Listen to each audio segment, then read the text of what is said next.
Chapter 9. Supreme Knowledge and the Big Mystery. If God comes sometimes on earth, is He the same as we are, or is He different from us? It has been answered both ways. For example, look at my chain, my ring, and this gold coin. They are all made of gold, so you can see them as gold. And you can see everything else made of gold as gold. They are different forms of gold. But you can also think of them as separate things, a chain, a ring, or a coin. The chain, the ring, and the coin are nothing but different shapes and forms of gold. In the same way, we can look at the God and His creation as nothing but an expansion of the God Himself. This viewpoint is known as non-dualistic, or Advait, philosophy. The other viewpoint sees God as one reality and creation as a different reality but dependent on God. This dualistic, or Dvaita, philosophy considers objects made of gold, such as a chain, a ring, and a coin, different from gold. Is that what people mean when they say God is everywhere and in everything? Yes, God is the sun, the moon, and the wind, fire, trees, earth, and stones, in the same way as everything made of gold is gold. That's why Hindus see and worship God in the stone and the tree as if these are God Himself in that form. If everything comes from the God, then will everything become the God again, as everything made of gold can be melted into just gold again? Yes, the cycle of creation and destruction keeps on going. It's like turning my chain, ring, and coin into gold again, and then using the gold to make new jewelry and coins. The entire creation appears and disappears again and again. If the God is us, and we all come from the God, then why doesn't everyone love and worship the God? Those who understand this truth worship God. They know the God is our God, and we are from Him, for Him, and we depend on Him, so they love and worship Him. But the ignorant do not understand or believe in the universal God. If I pray to God every day and love Him and offer Him flowers or fruit, will He be pleased and help me in my studies? God Krishna said in the Gita that He takes care of all the needs of His devotees who worship Him with strong faith and loving devotion. Does that mean that God loves only those who pray and worship Him? God loves all of us the same, but if we remember Him and pray to Him, we come closer to God. So we all should think of God, worship Him, meditate, and bow down to Him with faith, love, and devotion. I would like to be close to God Krishna. How can I have more faith in Him and love Him more? Just think of all the nice things God does for us. He gives us so many different foods we enjoy. He gave us the sun for heat and light. Look at the beautiful sky with the moon, the stars, and clouds in the night. This is all His beautiful creation, so think how beautiful the Creator Himself must be.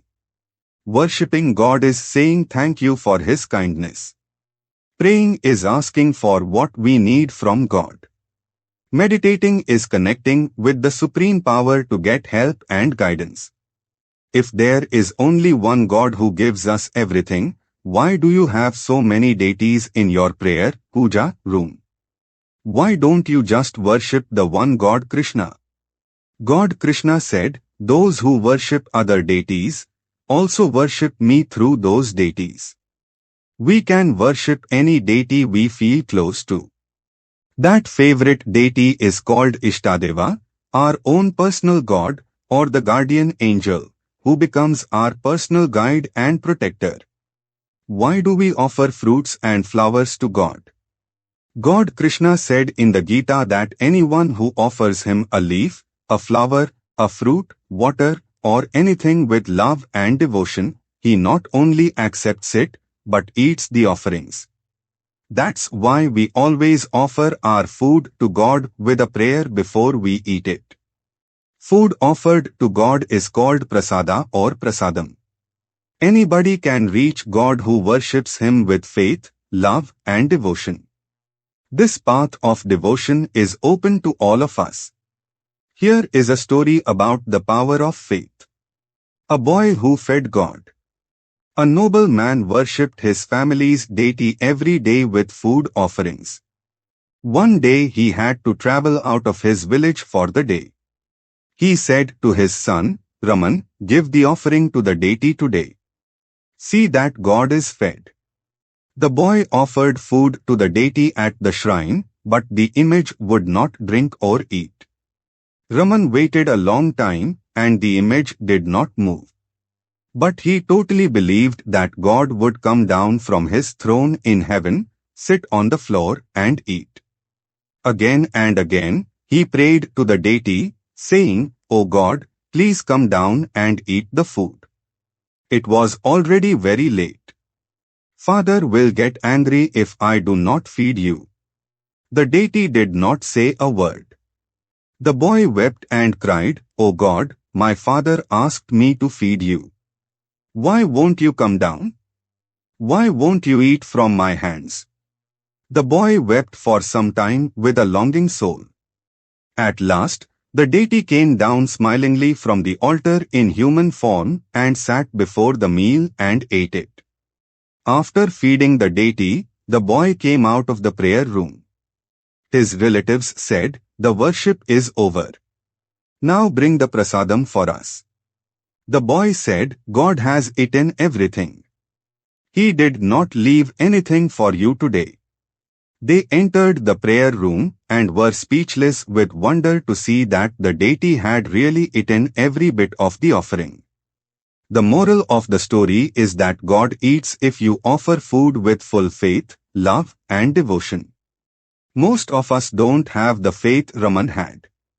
We don't know how to feed him. It is said that we must have faith in God like a child or we shall not enter the supreme abode, the house of God. What if a person is a sinful thief or robber? Can that person also love God? Yes, God Krishna has said in the Gita, if even the most sinful person decides to worship me with loving devotion, such a person soon becomes a saint because he or she has made the right decision. Here is a story about such a robber. The great highway robber sage. We have two very popular epics or historical tales. The first one is the Holy Ramayana. The other one is Mahabharata.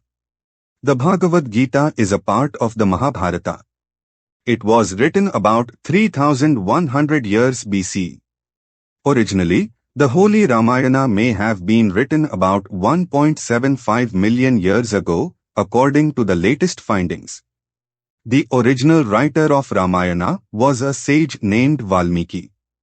After Valmiki, many other saints such as Tulsidas have written Ramayana, the story of God Rama that all children should read. The legend is that Valmiki was given the power by sage Narada to write the entire episode before the event actually happened. Soon became a great sage and writer by the grace of Guru Narada, the power of mantra, and his sincere spiritual practice. Here is another story that you should always remember. It illustrates the verses of the Gita that say God Krishna takes care of all of us. The footprints. One night, a man had a dream. He dreamed he was walking along the beach with the god. Across the sky, he saw scenes from his life. For each scene, he noticed two sets of footprints in the sand, one belonging to him, and the other to the god. When the last scene of his life came before him, he looked back at the footprints in the sand. He noticed that many times along the path of his life there was only one set of footprints. He also noticed that it happened at the very lowest and saddest times in his life. This really bothered him, and he questioned the God about it. God, you said that there is no one hateful or dear to you, but you are always with those who worship you with love and devotion.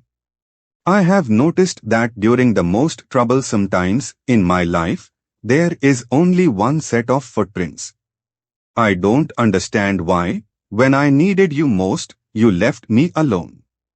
The God replied, "My dear child, you are my own soul. I love you, and I would never leave you, even if you leave me sometimes.